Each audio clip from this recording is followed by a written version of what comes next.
So Zoe was diagnosed at 22 weeks gestation during a routine ultrasound. They saw fluid building around her lungs, heart, and all around all of her organs.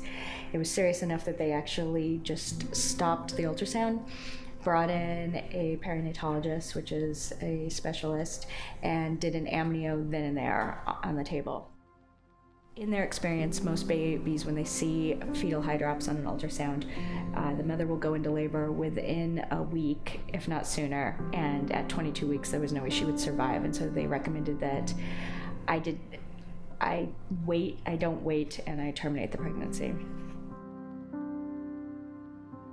And ultimately, I had to just make the decision that I could feel this child move inside of me, and she was fighting, and as long as she was fighting, I was going to fight with her.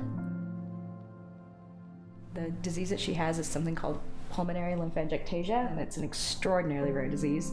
At the time of her birth, when we researched other children, we could only find about 5 in the world, and most of them were under the age of 5. I get lots of buildup of fluid in my lungs, and it puts pressure on them, so I can't breathe as well. When I get sick, I can often be out for anywhere for 2 days to 3 weeks, depending on how bad the cold is. I just got a cold the other day that was going around school, and it took me 2 weeks just to be able to go to school for 1 day and then come back and be tired again, so it just takes me extra time.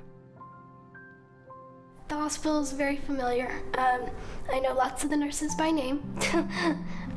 Most of the time I meet all the new interns that come around every year, and they get to know me and Mom and Auntie Mel, who comes to visit. She struggled. They weren't lying. At 1 year old, she weighed 13 pounds. She was wearing a dress for a 3-month-old, and she couldn't hold her head up. She looked like a little bobblehead, just like a newborn still. But she was still going, and as long as she fights, I fight. That's the deal. Obviously, my life's not normal to a normal standard, but it's normal for me. I mean, I've lived with this my whole life, and we've made it work, and I still have fun, and I still get to do a lot of things I like to do. I get to cook. I get to cook a lot when I'm home. I like Italian cooking. That, and then, I don't know, I like pasta. I just like Italian food. Zoe and I have been cooking together since she was really, really little. I used to plop her right on my counter, and I would be watching Rachel Ray or Giada, and my husband's Italian, so we do a lot of pasta. And Zoe, that's always one of Zoe's favorite shows. She makes a mean risotto too, which is, not every 16-year-old can make risotto, and she's been doing that for years. And we just love to cook. So Make-A-Wish, what an experience. We made her wish. We went to the wishing place, which is amazing. If anybody ever gets a chance to do it, they should, or gets a chance to tour it. It's such an inspiring place.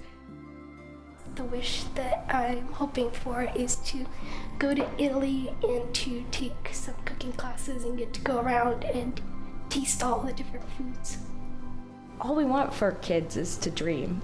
And when they spend a lot of time like in hospital beds and other things, they sometimes, their world becomes very narrow and small, and to have her thinking about the entire universe as hers in this moment and this special thing that is coming her way, I just see it light up her face when she talks about it, and that's amazing.